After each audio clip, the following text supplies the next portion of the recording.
CEAPS, Centre ésotérique des avatars philosophiques et spirituels, vous présente Partie théorique. Le grand mystère du tétragramme, le Yod et Yod-Hé.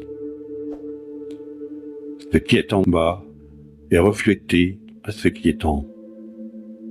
Hermès, lui, extrait du corpus hermétique. Grand 1, les éléments. Toute la création, le macrocosme comme le microcosme, le grand univers et le petit univers, est le produit de l'action des éléments. C'est pourquoi, dès le début de l'initiation, je traiterai de ces forces et considérerai surtout leurs profondes et multiples significats. Jusqu'à présent, la littérature occulte en a peu fait. Aussi vais-je aborder ce domaine mystérieux et lever le voile s'il était jeté sur ce lot. Il est légitime d'en finir ceci à un ondinisme, pour que celui qui non seulement sache ce que sont les éléments et quelle est leur activité respective, mais aussi qu'il puisse ultérieurement les utiliser. Tout l'univers est semblable au rouage d'une horloge dont les parties sont interdépendantes. Même la notion de divinité, cette dernière étant conçue comme un être sublime, implique une vision fragmentée de ce qu'elle est en réalité. Elle recèle plusieurs aspects, lesquels sont ceux des éléments. Je m'étendrai plus longuement sur ce sujet dans le chapitre consacré au concept de Dieu. Dans les plus anciens écrits de l'Orient, les éléments sont appelés tatwas. La littérature européenne ne tient compte d'eux que pour attirer l'attention sur leurs effets bénéfiques et mettre en garde contre leurs influences maléfiques, car des actes précis peuvent être entrepris ou omis sous l'influence des tatwas. On ne saurait douter de l'exactitude de ceux.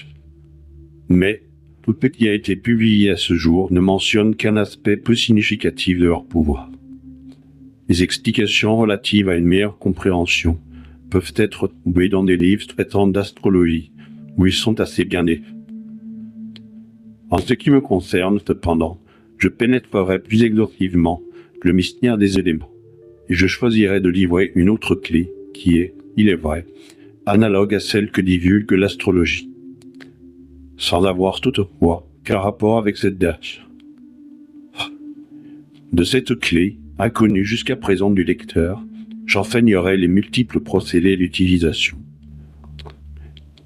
Dans les paragraphes suivants, je traiterai de façon plus détaillée des analogies et de l'action des éléments. Non seulement je dévoilerai leur signification théorique, mais j'enseignerai aussi leur usage pratique, car c'est justement celui qui réside le plus grand arcane. Le plus ancien livre de sagesse, le tarot, renferme la grande science secrète des éléments, dont la connaissance et la maîtrise sont représentées par le premier arcane, le battleur ou mage. Sur cette première lame, le glaive symbolise le feu, le bâton l'air, la coupe l'eau et le denier la terre. On voit donc que dès les mystères antiques, le battleur fut choisi comme symbole de la première lame et que par conséquent la maîtrise des éléments fut considérée comme la première épreuve initiatique. En l'honneur de cette tradition, je consacrerai aux éléments la plus grande attention, car, ainsi que nous le verrons par la suite, ce savoir est le moyen universel permettant la résolution de tous les problèmes. Voici la classification des éléments, ou tatwas, selon la tradition hindoue. Akasa égale éther. Evas égale feu. Apas égale eau. Prithvi égale terre. Waju égale air. Concernant l'éther, les textes hermétiques occidentaux, suivant les textes grecs, ont longtemps nommé éther ou aether, ce que l'Orient appelle akash. Cependant, depuis plus d'un siècle, il est d'usage d'attribuer au mot akasha le sens de substance divine primordiale, esprit unique, source de toute la création, alors que le mot éther désigne à présent un plan subtil et indivisible, certes, mais très dense, en comparaison des autres plans plus élevés. Il s'agit d'un plan de nature quasi physique, le plan le plus proche de la matière physique. Il est vrai que le plan éthérique est issu comme tous les plans de l'Akasha, source divine. Toutefois, visant la pratique et donc le développement réel des lecteurs, je ne m'attarde pas à expliciter tous les plans subtils, avec leurs nuances respectives, les sous-plans, etc., afin de ne pas emprisonner la science hermétique dans une appréhension essentiellement intellectuelle. C'est pourquoi j'utilise le mot Akasha ou éther, en lui donnant plusieurs sens selon le contexte. Plan éthérique prématériel, ou bien ensemble de tous les plans subtils, ou encore source divine achemine. Aspect qui est, du point de vue vibratoire, infiniment, inconcevablement plus élevé que le plan éthérique quasi physique. Parenthèse faite, je répète la classification des éléments selon la tradition hindoue. Akasha égale éther, Tejas égale feu, Apas égale eau, Prithvi égale terre, Waju égale air. Selon cet enseignement, des 4 tatouages les plus denses ont dit du 20e tatouage, l'Akasha. Celui-ci est, par conséquent, le principe primordial, et nous devons le considérer comme la 5e force, le quintessence. J'expliquerai dans un paragraphe entier ce qu'est l'Akasha, l'élément le plus typique. Les propriétés spécifiques de chaque élément, des plans les plus élevés à la matière dense, seront également précisées dans les paragraphes suivants. Dès maintenant, le lecteur peut donc comprendre qu'analyser un si grand mystère de la création n'est pas une tâche aisée. Pas plus que de le décrire d'une façon telle que chacun puisse appréhender ce sujet et en faire une image claire. Outre la théorie, j'indiquerai la valeur pratique des éléments, afin que l'érudit, qu'il soit alchimiste, médecin, manipulateur, occultiste, mage, mythique, kabbaliste, yomi, etc., ne peut en faire usage. Le but de ce livre sera atteint si le lecteur parvient grâce à cet enseignement à pénétrer ce sujet de manière à pouvoir l'appliquer dans son domaine d'élection. Petit tard le feu. Ainsi que nous l'avons déjà mentionné, dans l'Akasha, ou source divine primordiale, il y a l'origine des éléments. Le feu, déjà, selon les orientaux, est né de cette source et est considéré comme étant le premier des éléments. À l'instar de tout ceci, il ne se manifeste pas seulement par le plan matériel, mais dans tout ce qui se crée. Les propriétés fondamentales du feu sont la chaleur et l'expansion. C'est pourquoi, au commencement de la création, le feu et la lumière vinrent à l'existence, et qu'il est écrit dans la Bible, « Fiat lux », que la lumière soit. Le feu est donc à l'évidence l'origine de la lumière. Chaque élément recèle 2 polarités, l'une de nature active et l'autre de nature passive. Il en est par conséquent ainsi du feu. La polarité positive est toujours constructive, créatrice et productive. La polarité négative est, au contraire, déstructurante et destructive. Il faut donc perpétuellement tenir compte de ces 2 propriétés fondamentales. Les religions ont généralement attribué à la polarité positive le bien et à la polarité négative le mal. En vérité, le bien et le mal tels que les humains les conçoivent n'existent pas.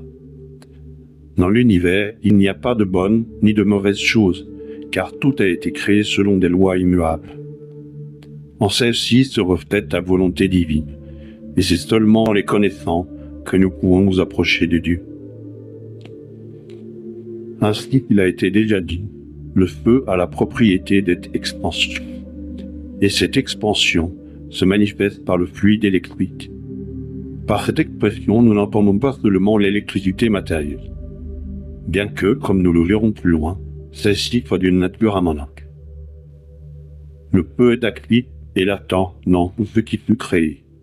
Il habite donc tout l'univers. aussi bien le plus petit grain de sable que l'immensité visible mais éloignée. Il réside enfin dans cet état génible couramment. Cette idée, l'eau. Nous venons de considérer l'origine et les propriétés de l'élément actif, le feu. Dans ce paragraphe, je décris son contraire, l'eau.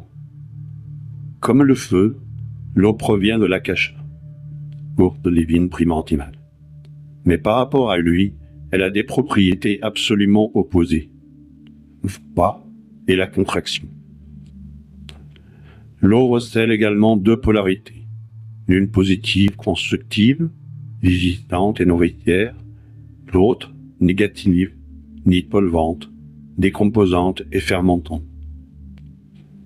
Puisque la contraction est la propriété fondamentale de l'eau, de cette dernière est issu le fluide magnétique.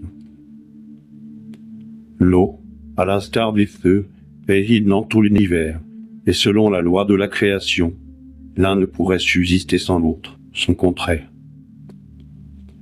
Ces deux éléments, le feu et l'eau, sont les énergies fondamentales créatrices de toutes choses.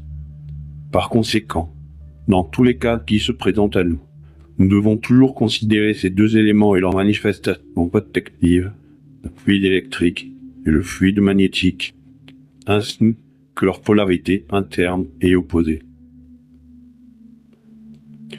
Petit 3, l'air.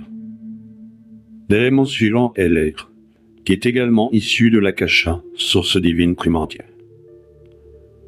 Certains initiés ne le considèrent pas comme un véritable élément, mais lui attribuent plutôt une place médiatrice entre le feu et l'eau.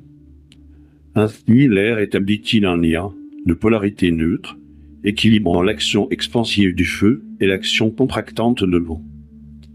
Par le jeu réciproque des deux polarités inhérentes à chacun des deux éléments fondamentaux, le feu et l'eau, toute la vie créée est devenue mouvement. Dans ce rôle médiateur, l'air a reçu du feu, des chaleurs, et de l'eau, l'humidité. Ta vie serait donc impensable sans l'existence de ces deux propriétés. Celles-ci constituent les deux polarités de l'air. La chaleur est génératrice de vie, l'humidité porte, à terme, la destruction. Il est nécessaire de préciser à nouveau qu'il ne s'agit pas, quant aux éléments que nous étudions ici, ni peu de l'eau et de l'air habituels. Ceci ne constitue pas qu'un aspect de l'élément tel que ce dernier se manifeste sur le plan de la matière considérée. Nous traitons donc exclusivement des propriétés universelles des éléments. Petit 4. La Terre. Nous avons dit que l'air n'est pas véritablement un élément, mais cette affirmation vaut aussi pour la Terre. Cela signifie donc celle-ci, le dernier des éléments, est le produit de l'action réciproque des trois précédents. Sa propriété spécifique est de permettre la manifestation des trois autres en leur donnant une forme concrète.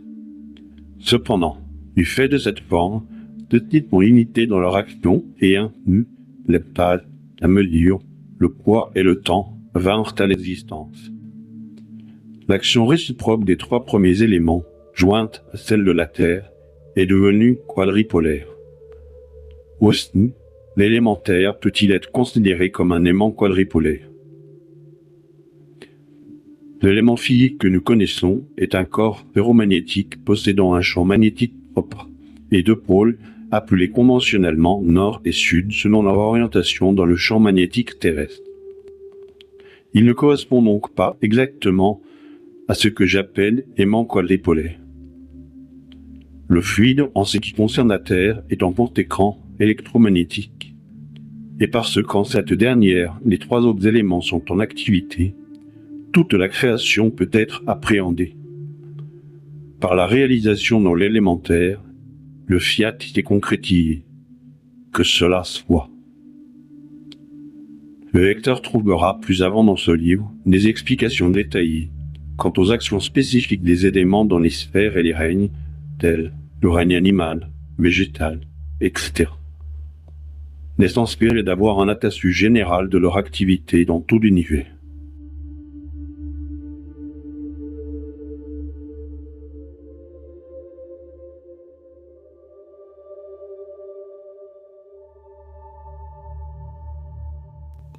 Contactez CEAPS au 561 324 39 57 38 26 54 90 47 19 77 27.